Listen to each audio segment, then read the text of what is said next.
beses nang nag-away, hanggang sa magkasakitan, di na alam ang pinagmulan.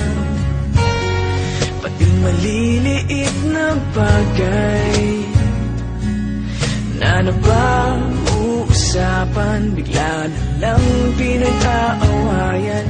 Ngunit kahit na ganito, madalas na di tayo magkasundo. Ikaw lang ang gusto kong makapiling sa buong buhay ko.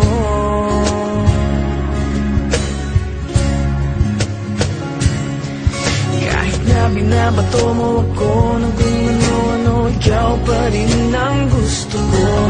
Kahit na sinasampal mo ako at sinisip at nasusugatan mo, ikaw pa rin, walang iba.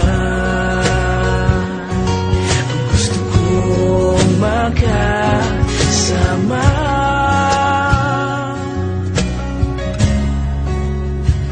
walang iba.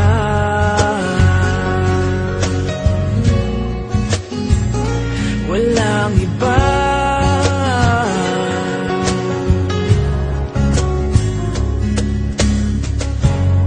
Nagsimula sa mga asaran, hanggang sa magkainitan, isang eksenang bangayan na naman. Ba't ba kasi pinagpipilitan ang hindi maintindihan? Hindi naman kinakailangan, ngunit